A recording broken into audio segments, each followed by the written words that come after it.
Hello, everybody, and welcome back to the Monguli Show. Spider-Man is my favorite fictional character of all time. I love his comics, the video games, the movies, and that's what we're here to talk about today, my top 5 Spider-Man movies. I'm joined by my buddy Adam, and he's going to be bringing up his top 5 Spider-Man movies too, and they're not all the same, so that's going to bring some interesting discussion.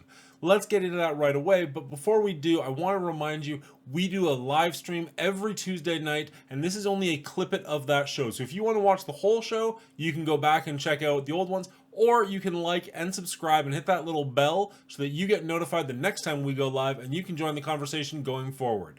Let's get into our favorite Spider-Man movies of all time. Check it out.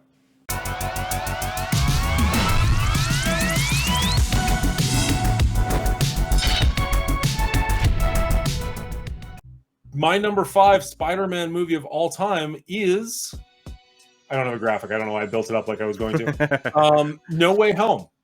This one came out in December 17th of 2021. It famously stars all 3 live-action Spider-Men, and it paid off. Had a $200 million budget and made $1.9 billion. Didn't quite crack the $2 billion mark, but still one of the higher rated or higher grossing Marvel movies. Definitely the highest grossing Spider-Man movie. One of the better of that trilogy, I would say. I think it handled the nostalgia in such a good way. Like, it could have gone wrong in so many places. It could have been, it could have done the worst of what like The Flash has done, but it really nailed it. Like, it made the other Spider-Man feel like they belonged in that story. It still felt like a real Tom Holland story. Yeah. It had some good performances from everybody across the board. Very emotional moments. I really like that this movie redeemed some characters and or actors. Like, Willem Dafoe got to give his best Green Goblin performance. Yes. Jamie Foxx got to kind of apologize for his Electro performance. Andrew Garfield had nothing to apologize for, but his Spider-Man got to kind of redeem himself by saving the MJ at the end. Yeah, exactly. So there's a lot of... It's not just nostalgia for nostalgia's sake. Like, you're bringing back these characters, you're bringing back these actors, and actually giving them something really hearty to do. Yes. As opposed to, like, as you said, some of the parts of The Flash were kind of like, this isn't here for any good reason. This is literally just showing us what we want to see. And while I did want to see it, it's just, at the end of the day, cotton candy. Like, there's no substance to it. Exactly. This movie feels like it's got more substance while also giving us that nostalgic feeling. 100% agree. Especially on the Willem Dafoe performance. I was over the moon to see him back again, and in fine form, as he always is. Yeah. My favorite thing about him, and it's such a little thing, like, I'm always a big fan of like the subtle little nothings, is when he's at the feast, whatever it's called, the charitable donation place, the Feast Foundation. And like Aunt May and Peter are just talking, and he's just in the background, and he's just subtly like grabbing donuts and shoving them in his coat. Yes. I don't know if that was actually what he was supposed to be doing, or that was just Willem Dafoe, but it was so perfect for like him, just this like random little act of chaos in this nice scene. Like, he just can't help himself. I guarantee that was just Willem just improvising in the background. It's the mark of a true professional. Yeah. And like him, I've always hated the Power Ranger Green Goblin suit. So the fact they brought it back enough to acknowledge it, but then he leaves it in the dumpster and is just like, no, I don't need you anymore, and walks away. So you get to see it, but you also get to see him actually acting, because one of the best scenes in the original Spider-Man movie is when he jumps out, like when he first turns to the Green Goblin and he jumps out and he just has that maniacal look on his face. And you're like, oh my gosh, this is a goblin. And then they cover his face up for the rest of the movie. And you're just like, oh, why? 100%. That actually segues pretty well into my number 5, which is the first Spider-Man. Okay. The 2002 Spider-Man. It was the movie that introduced me into nerd culture. I remember seeing that movie. I was a kid at the time. Okay. I saw the trailer for that movie, and my imagination just fired up on TV. I begged my mom to take me to see it. Once it came out, and she did, there was no going back. I wound up being like going to the local comic book store, reading everything I could, became a huge nerd, and it all goes back to that movie, which I love. As like, I know you do not care for the Sam Raimi movies too much. Guilty.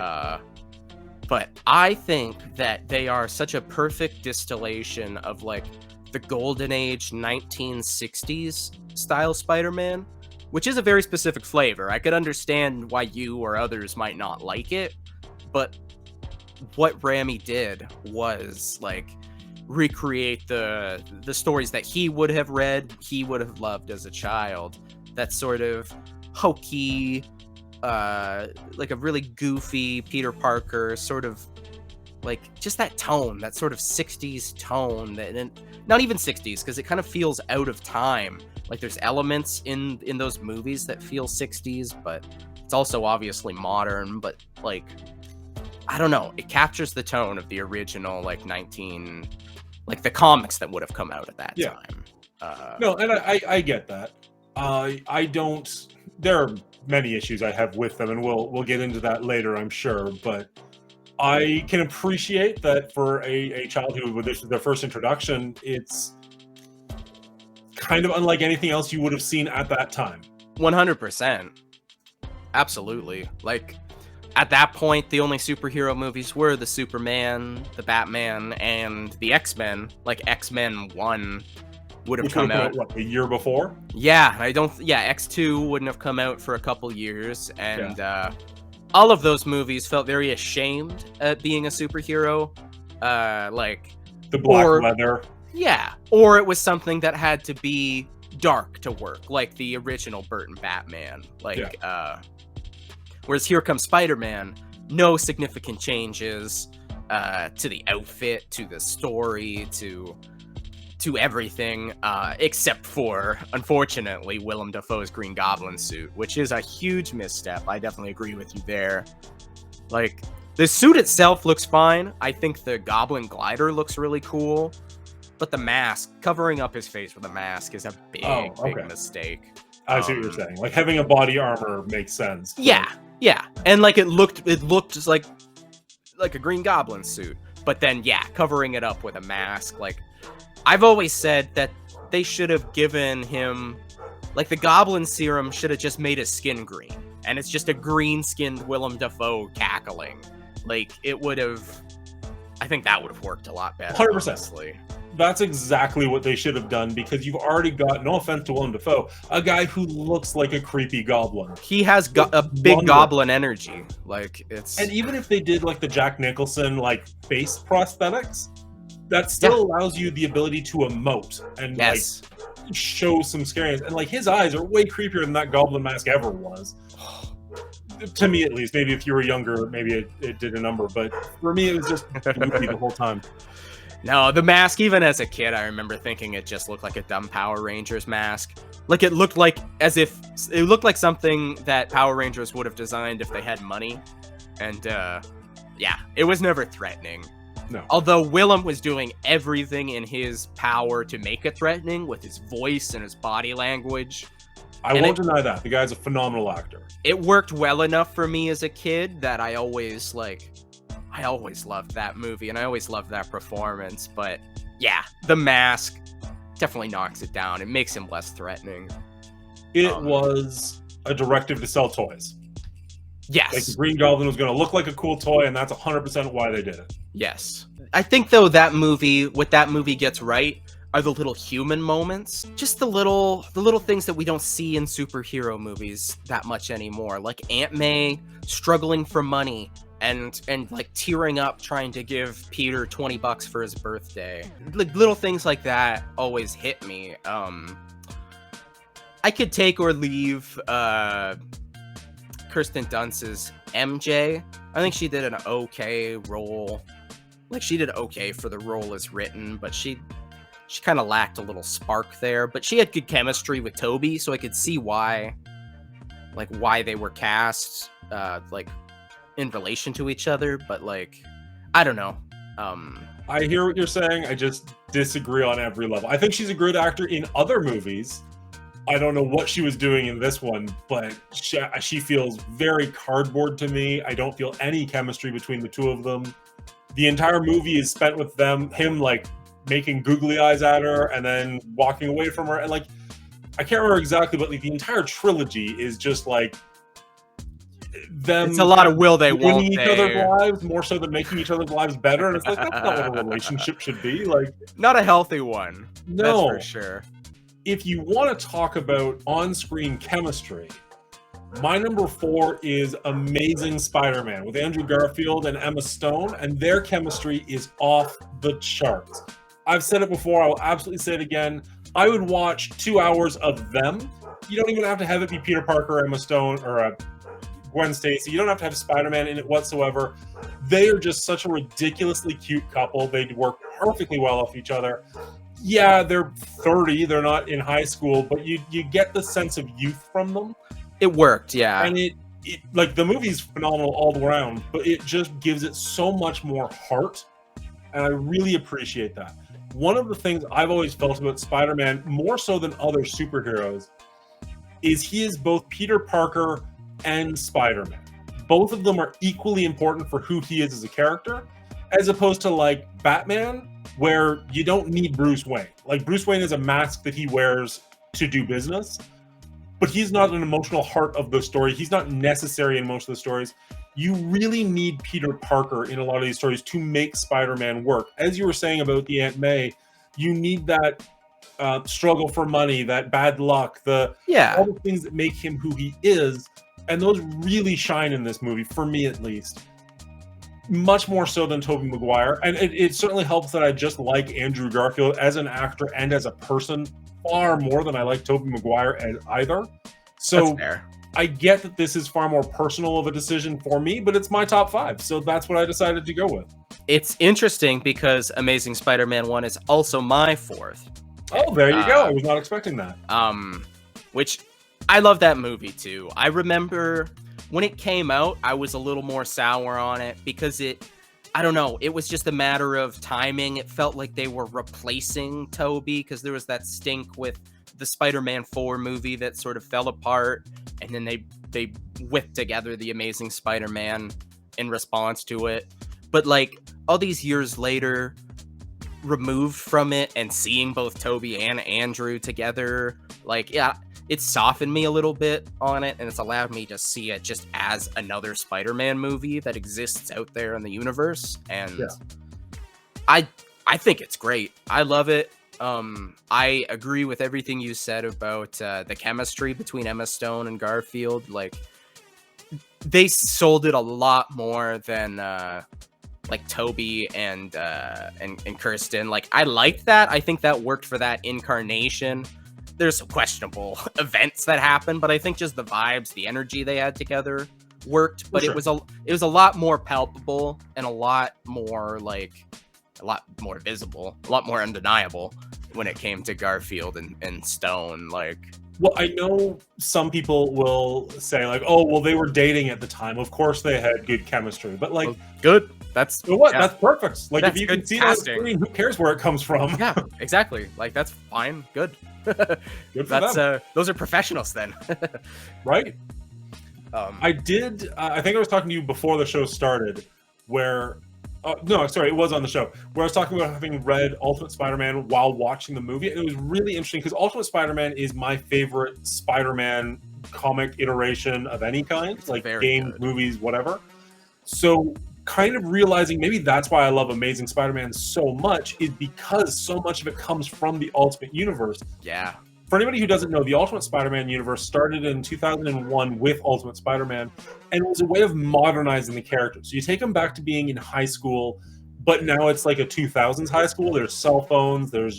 It's just more in line for that time. Now, I just graduated high school, but I was still young enough that it resonated pretty strongly with me. Probably a huge chunk of why I love it so much.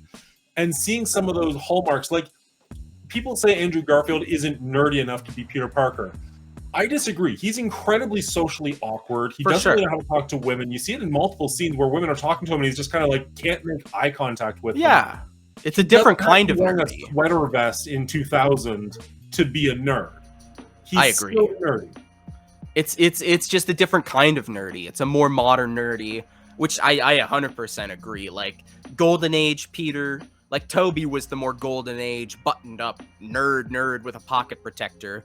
But yeah, no, he is allowed to be a different kind of. Just because he skateboarded doesn't mean he was cool. He didn't have any friends. He couldn't talk to women. He was awkward. He was a little charming, but only just because like of that chemistry between them, and that's what worked for the characters. Yeah. And I mean, like, people say he's too attractive to be Peter, but when you look back at the comics, like, Peter's never been an ugly guy. Like, Parker landed a supermodel. He's got to have something going on. Exactly. He's landed multiple 10s, and he's fumbled them all. But he they like him. They go for him. He's not an ugly guy. He's just awkward and nerdy, and Garfield captures that perfectly. He also captured the snarkiness of Spider-Man. I really, really loved seeing that for the first time on screen. Like the whole like, oh, my only weakness is small knives. Like when he's like messing with that one mugger there. Like that bit made me laugh so hard. It made me so happy to see that, like, actually, because Tobey's Spider-Man never did that. As much as I like that series, not to the same extent. He was never a quipper the way that he was in the comics. It just didn't work. He would say these lines here and there, but it was never like a thing. No.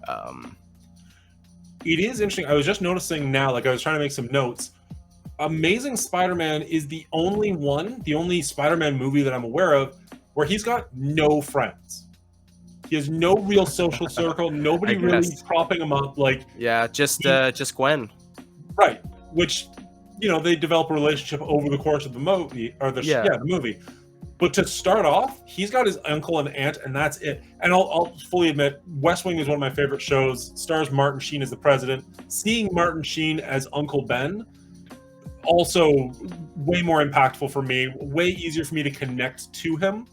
And again, like the Ultimate Universe, he kind of lasts a little bit longer, whereas in like Amazing Fantasy number 15, you don't get any sense of Uncle Ben is. He just dies. Yeah, he's just a symbol to transfer on the great powers. Which he doesn't even say in the comic book.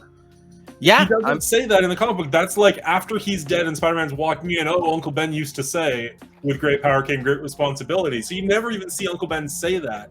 Whereas in the Ultimate Universe, he survives for like 4 or 5 issues. You actually get a sense of who he is, and I feel the same is true in Amazing Spider-Man. Now, I went back and checked just out of curiosity. Uncle Ben in Spider-Man and Uncle Ben in Amazing Spider-Man both die at around the 44-minute mark. So you get the same amount of screen time, or the same amount of time into the movie, but way more screen time with him. That's in Amazing Spider-Man. You definitely do feel it. Like, you feel this Peter's connection to his aunt and uncle in a much more realistic way.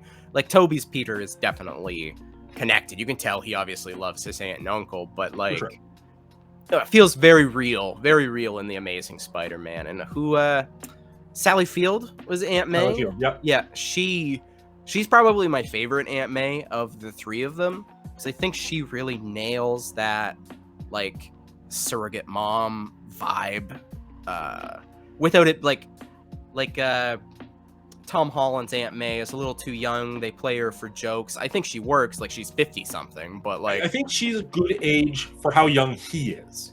That's true. It always struck me as weird that like Tobey Maguire is supposed to be 17. I mean, he's like 40, but he's supposed to be 17. It was never believable, yeah. And his aunt is like 90 dead. Like, she's so incredibly old, and you're just like, that is the Golden Age comics between you and your sister. That was the Golden Age comics, and it was always a very, very weird situation. So I kind of like that they've aged her down over the years, but I feel like Sally Field, I think, was the perfect middle ground of it, where she was old enough. You could tell she was the older sister, and that she had like the wisdom there. She was there to be like a teacher and a mentor figure, but also she had a warmth and a real life about her that like Tobey's Aunt May never really had. She was too old to have that, and they never really had a chance to do too much with her. Like in No Way Home, she has her biggest, like, she has the most to do in that. She has that relationship with Happy Hogan, and that's all you really know about her. Yeah, you don't really see her and Peter. You get the sense that she's probably a good mom figure, but like there's not a lot there. You don't see a closeness there. But Sally nailed it. They hit the Goldilocks zone there. Moving on, my number 3 is another Tom Holland one. This is Homecoming. Now, I went back and forth on this one quite a bit, but I did just rewatch this recently, and I think there are a couple of things where this movie really shines. Obviously, the knock against it is always going to be that he is Tony Stark's sidekick, or he is Iron Spider. I get that. I get that complaint. I really do. I do wish that he had just a regular suit. But what I love about this one is it does focus on Spider-Man more, as opposed to, say, No Way Home, which has all 3 of them. I like my Spider-Man to be a bit more unique than that. And you actually get quite a bit of him being a friendly neighborhood Spider-Man. Like, this is maybe the most grounded Spider-Man story, where he is just going around and helping the neighbors. And that's quite a montage going on there where he's just like, it shows him in the movie as being a little bit lost and waiting for the Avengers. But I like the ability to just have him, it shows you him learning and not just punching people in the face, but actually helping people. Exactly. He's rescuing people who like stolen bikes. He's trying to return the stolen bike. That's one of my favorite gags from that. It's like, oh, is this your bike? You know, he like stops a mugger, but now he doesn't know whose bike it is. And he's just trying to help people. Then he winds up tying it up and leaves a note that's like, if this is your bike, take it, or something like that. He stops the guy breaking into the car, and the guy's like, it's my car! Yeah, exactly. How was I supposed to know that? And then it triggers a whole New York shouting thing. Hey, shut up! It's also really worth noting, the Vulture, Michael Keaton's Vulture, might be the best Spider-Man villain on screen. Live action. Up there. Like, he is so perfectly menacing, but also, like, the few moments you see him as a dad, spoilers alert, I guess, he actually has warmth for his family. Like, you can tell why he's doing this. He's just a man in a hard spot. So when he's being a father, he's very warm, he's very loving. And when he's being the Vulture, he is terrifying. And that, when he's driving them to prom, whatever it is. Yeah. And you see him turn, like, as he realizes who Spider-Man is. When the green light flashes on his face. Incredibly well acted scene. So well done. As I said, I just rewatched this one recently, like 2-3 weeks ago, and it jumped significantly. Like, it really hit. The parts that hit really well, and the parts that don't are pretty few and far between. I agree with you. This is actually my 3rd pick too. I really You didn't even make a list. You're just copying me. Yeah, exactly. I'm just gonna do it for everyone. Yeah. No, Homecoming is honestly like, it might be like, obviously it's one of my favorite Spider-Man movies, but it captures that feeling. Like, each of these Spider-Man like series capture very different feelings in different eras, in different aspects of Spider-Man. And I think what Homecoming, especially of the Holland movies, excels at is capturing like the youth aspect of it, the learning. It captures a lot of Ultimate Spider-Man. Like, I feel a lot of Ultimate Spider-Man vibes in there too. Like, not so much in terms of like how the story is constructed, but just in the vibes, like him swinging around and like going through the golf course and like not really having anything to swing off of. That felt like a gag from Ultimate Spider-Man. It wasn't like anything specific, but it felt like something that they would have done. They have 100% done that gag. Not necessarily with the golf course, but definitely where like he goes somewhere. Like, one of the first issues of Amazing Spider-Man back in the 60s, he goes to Florida to fight the Lizard and realizes there's nothing here for me to swing off of. That is funny. That is funny. I gotta go back and read some more like old Spider-Man. But no, I agree with what you were saying, how it felt like the most grounded Spider-Man movie too, because it really does. It's very, very down-to-earth stakes. I think they tied it into the Marvel Universe very well too, like the overarching tie-ins. A lot of people bitch about that. A lot of people have complaints, but I thought they handled it actually very well in this one. When Iron Man shows up to save him in the end, like, it felt, not the end, but to save him, it felt right for this version of Spider-Man where he exists in a world with other superheroes. Yeah. It didn't undercut it for me. I never really understood that Iron Boy Jr. Like, slight. Sure, he's got the tech suit, which I agree. I wish he had not a tech suit. I wish he didn't have an AI informing him. But it does give him somebody to bounce off of, which is fun. It does. And I thought what they did with that was actually very interesting, because he uses Karen in a very different way than Tony uses Jarvis. Yeah. And it's a way that Spider-Man would use an AI, the way that any teenage boy would probably use an AI, just as somebody to talk about girls, talk your way through stuff. No, I love it. And then that scene, I think it has one of the best Spider-Man scenes in any movie ever, when he's like being crushed under the building and he's trying to he has a panic attack. He tries to lift himself up and he can't, and he's freaking out and he fully thinks he's gonna die, but he has that reserve of strength. What does he say? Like, come on, Spider-Man. He's trying Spider-Man. You can do it, Spider-Man. Exactly. He's trying to hype himself up, which is something that's such a great moment. Every single time they do that in the comics, it always hits, because Spider-Man is a character who he doesn't quite understand potential. Like, he is a guy that is one of the strongest in terms of raw strength, one of the strongest characters in the Marvel universe, but he doesn't know that. He doesn't see himself as that. But one of the strongest Earthbound ones, for sure. Sure, but yeah. There's cosmic ones that are light years ahead of him, but he could stand toe-to-toe with the Hulk, and he has. And in terms of raw strength, especially when the adrenaline's pumping, he can accomplish just about anything. And to see one of those moments adapted on screen so well, it gives me chills just thinking about it, actually.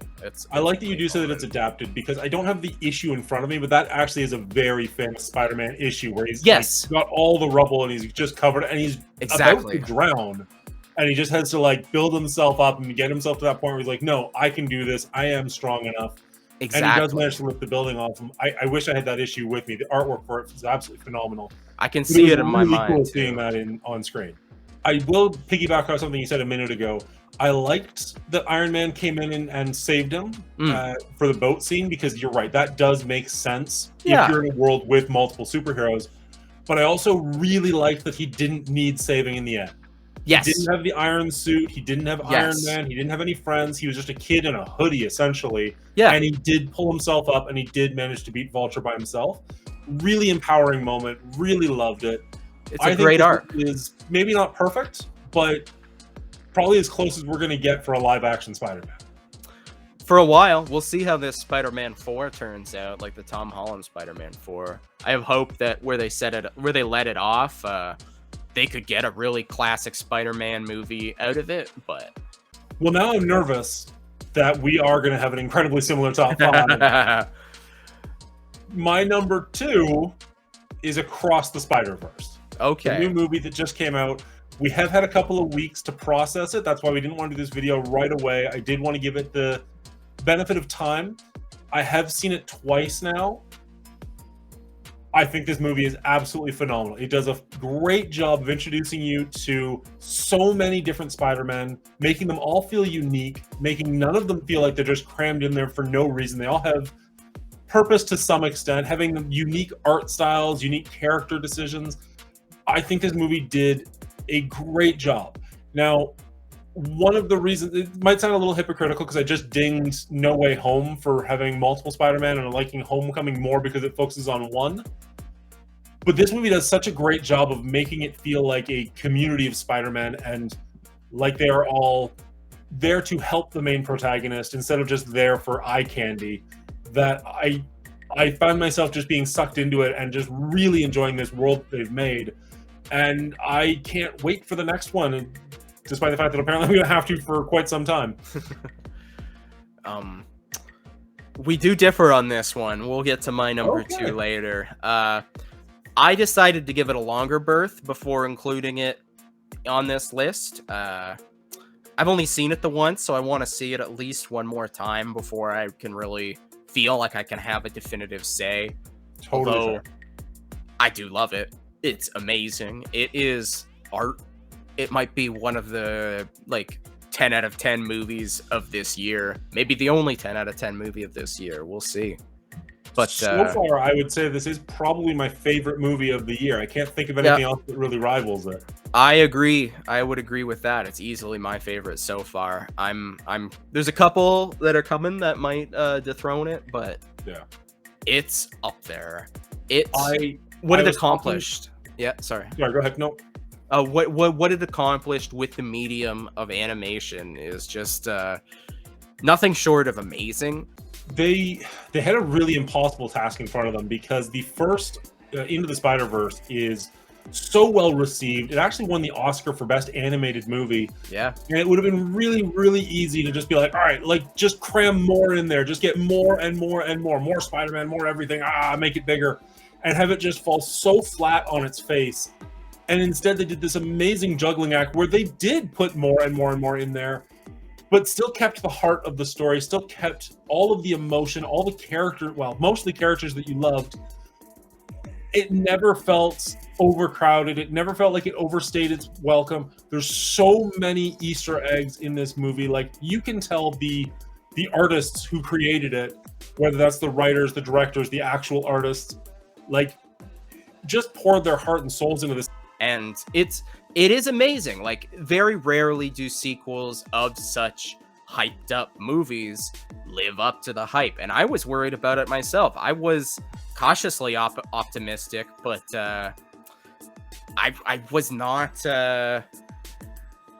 super looking forward to it. Like, I wanted to see where it went, you know? Like, I just could not envision a world where this movie lived up to the first one, because that first one is perfect.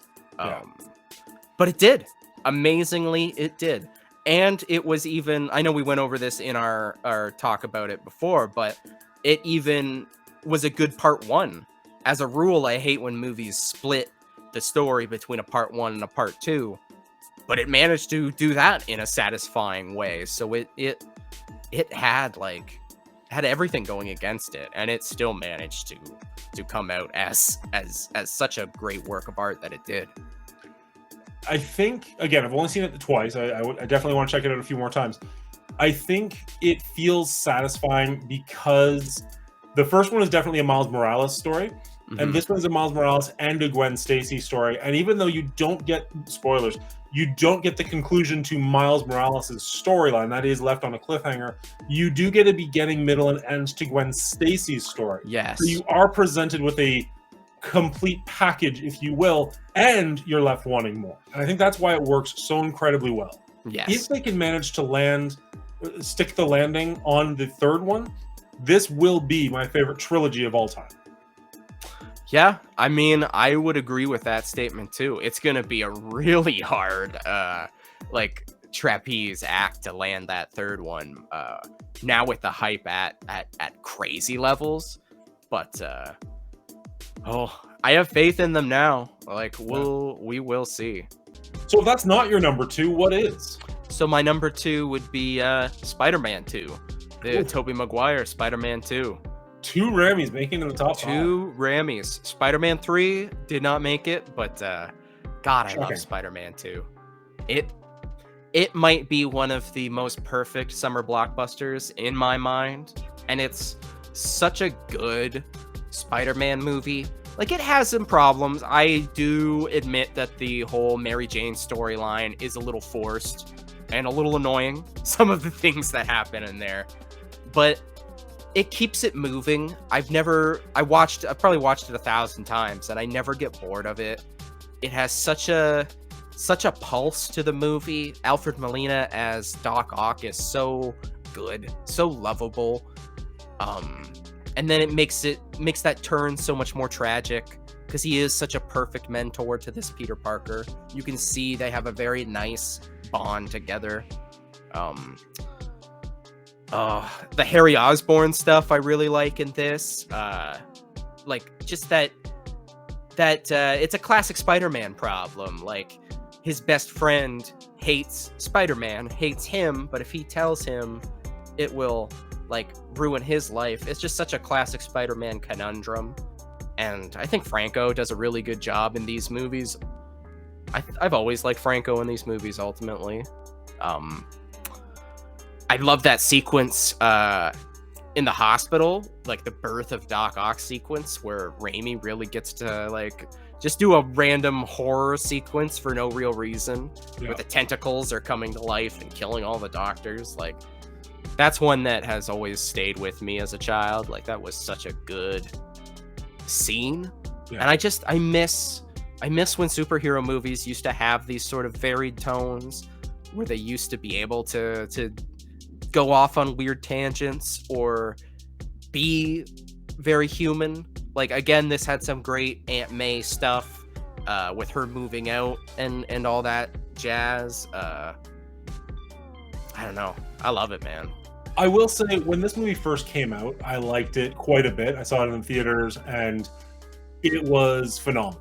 And you're right. Like, there are definitely some scenes in it that have held up throughout the years. Like that first scene in the hospital where he kind of like kills all the doctors is great work. Like, it's really well done. Alfred Molina does phenomenal work in this movie.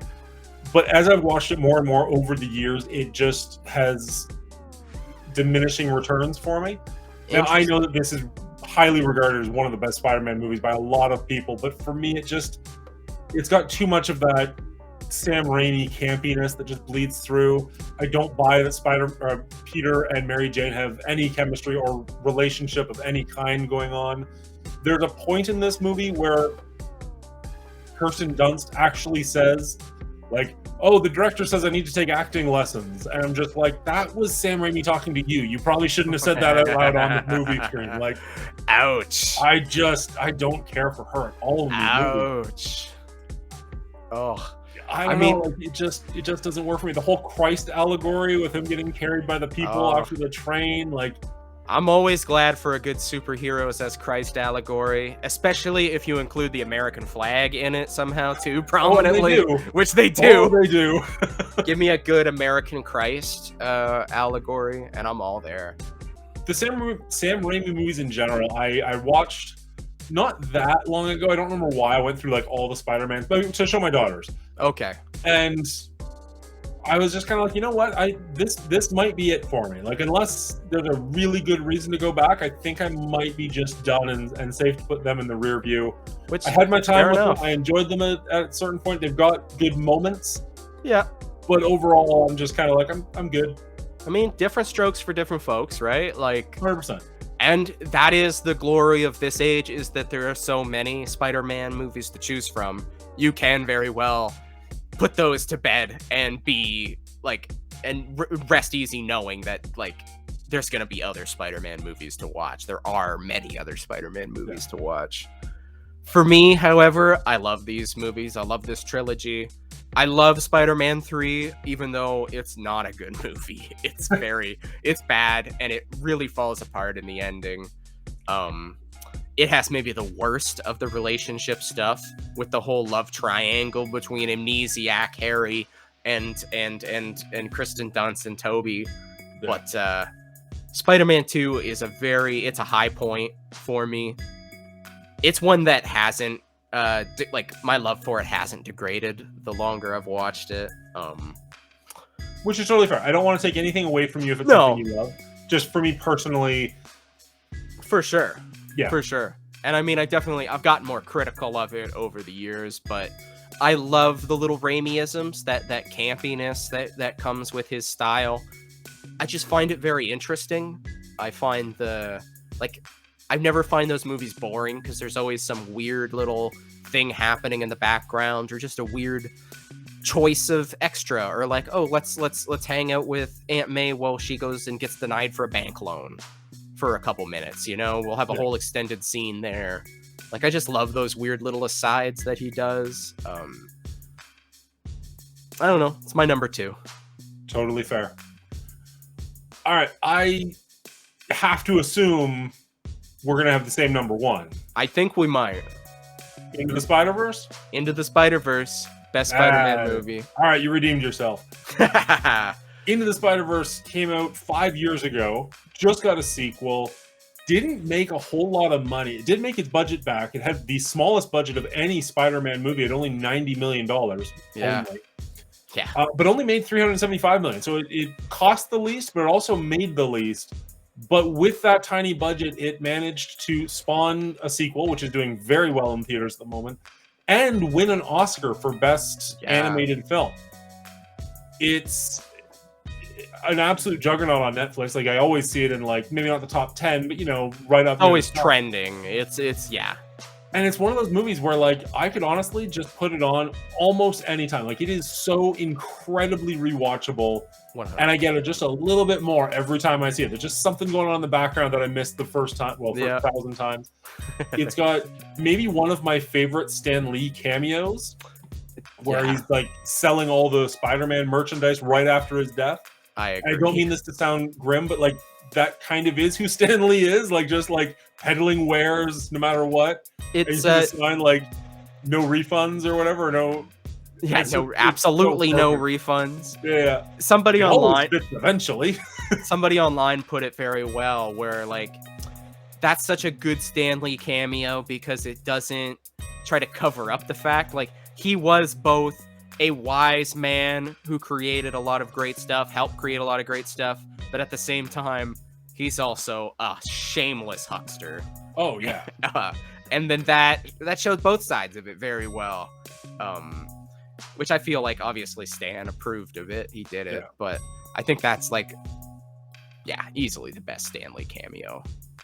It's, and, like, the cast, up and down, like, Jake Mhm. Johnson, Haley Steinfeld, Shamik Moore, like, they're Oh, yeah. so good together. They're so, I don't know, let's say they just have a lot of chemistry, but, like, again, like, it's that Miles and Gwen relationship where Just fits. some people ship for it and some people don't, and that's totally fine, but, like, again, like, I could just watch them being friends. Yeah. They're so charismatic together. I don't know. I'm at a loss for words, but There's an electricity there for sure. which is great with his Venom strike. So that's well done. And with Jake Johnson's Peter and him, like there's a really good mentor-mentee relationship there. Yeah. And I think, like, honestly, Jake Johnson's Peter B. Parker is my favorite Spider-Man.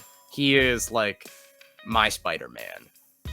I love that you have to wait a little bit to the sequel, but you hear about his relationship deteriorating with Mary Jane, which, if you read the comics at all, you know that they have been not divorced because the devil kind of signed a contract, but like they haven't been married for probably 15 years now. Yeah. And so in the movie, they kind of show them dissolving, their marriage dissolving. He still obviously cares about her, but he can't quite bridge that gap between, you know, having kids and being with the woman that he loves. And through his relationship with Miles, you see him kind of mentoring Miles, but also Miles teaching him about himself and be like, no, you can be a father. You will be good at this. And then in the sequel, we find out that he did get back together with Mary Jane and they did have a child. And I can remember watching the trailer, and they don't show you Mayday Parker in the trailer, but you see like the harness for him. Yeah. And like I audibly like, oh my god, they get back together and have a kid. Like I was so excited for him based entirely off of his character arc in this movie. I won't say he's my favorite version of Spider-Man or of Peter Parker, but he's way up there. And it was so wonderful that this like mentor / side character can garner that much emotion from you in an animated movie. And like I hesitate to even call it that because like obviously it is animation, but like I don't want to take anything away from it because it's animated. Like I think that it, despite being animated, has more heart than any other Spider-Man movie created to date. Yeah. Oh, I 100% agree. But it's like some people say animated movie as like a derogatory term, or as if it's a lesser, as if it's a cartoon for kids. Yeah. Whereas this is very much a Spider-Man movie. The fact that it's animated is just a stylistic choice. It's a medium that it exists in. I have a group chat with some of my neighbors. Yep. And admittedly, it's text. It's hard to tell tone. But one of them was saying like, "Oh, we were gonna go for a date night, but the only thing playing was the cartoon Spider-Man." Lol. Oh, and my brain was just like, what does that mean? Like it's so good. Like it's better than a lot of real life movies I've seen recently. Like it's the best movie but in theaters right now. And it's just 100%. And like how do you describe that though? Because for so many people, animation does mean for kids. And right. I appreciate Guillermo del Toro at the Oscars saying like, no, animation is a medium. It is not. I'm gonna mess up his exact words, but essentially, it is a great way to tell a story. It is not, this is for kids. Exactly.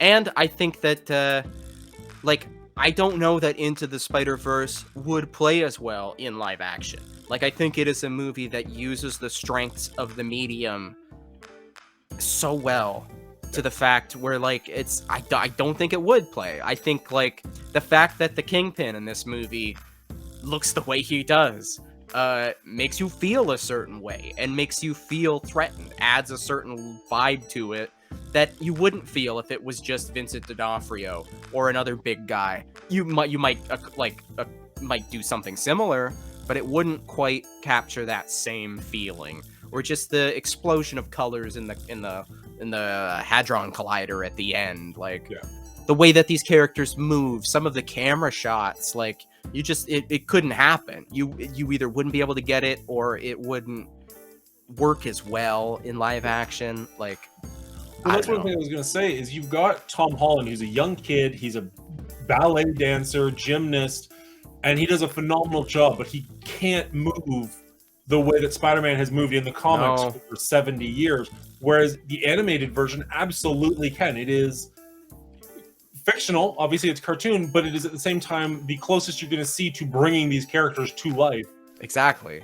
Like, for real life movies, if you have like a Superman, he makes perfect sense. Like, he flies, which is a little hard to do, but we figured out how to do that with technology. But he basically just punches people. Like, he's more of a boxer. Whereas for Spider-Man, to get him swinging and have it look accurate, realistic, not cheesy, really hard to do. Like, I love Amazing Spider-Man, but rewatching it the other day was just like, oh, that's kind of rough, some of those swinging scenes. Like, it definitely, but anyway, back to Into the Spider-Verse. Actually, Into the Spider-Verse.